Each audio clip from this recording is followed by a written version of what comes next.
Di ko na alam. Pakiramdam ko mawabaliw na ako kakaisip kay TJ at kay Erin. 2 gabi na sila magkasama. Wag.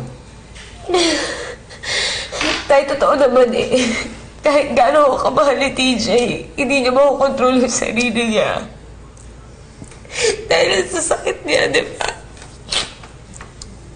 Tay, hindi ko alam kung malalampas ang namin to.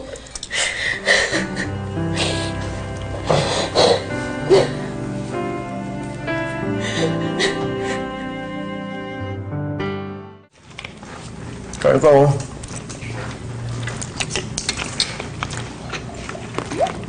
Ay, nako.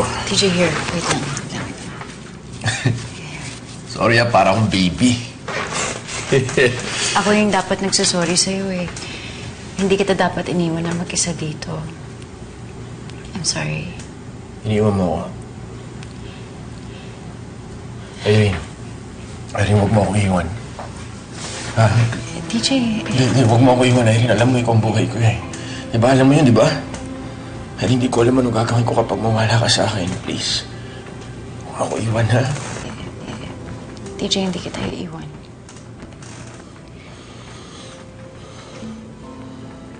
Kumain ka muna. Umbusin mo yung pagkain mo.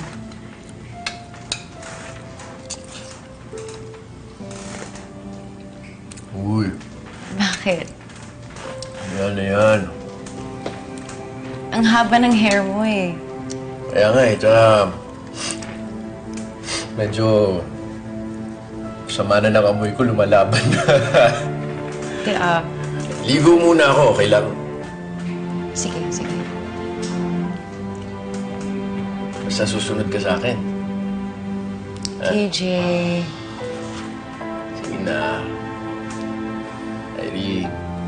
Sige na. TJ, sige, ligo ka na. Susunod ka.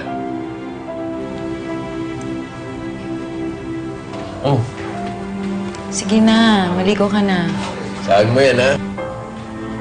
Saan nga uli yung banyo?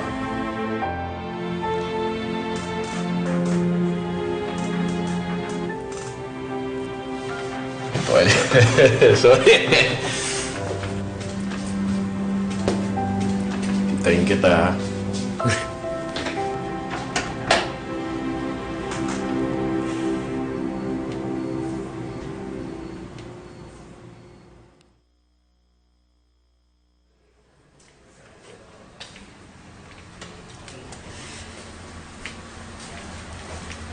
Paano? Sure ka na talaga? Okay ka na? Pwede pa naman ako magstay. Hindi, okay lang. Nandiyan naman sila nanay at ang dami mo nang ginagawa para sa amin. Nakakaya naman. Joanna, magkaibigan tayo. Kaibigan ko rin yung asawa mo.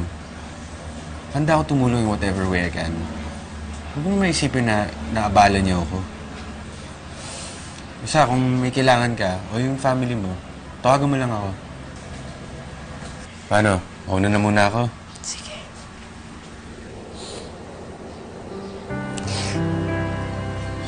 Tama na yan, Joanna. Joanna, mahal na mahal ka ng asawa mo. Kahit ano pa nangyari sa isip niya, ikaw pa rin yung laman ng puso niya. Kaya I'm sure, kahit anong mangyari, uuwi pa rin siya sa'yo kahit anong mangyari. Tama na yan. Tama na yan.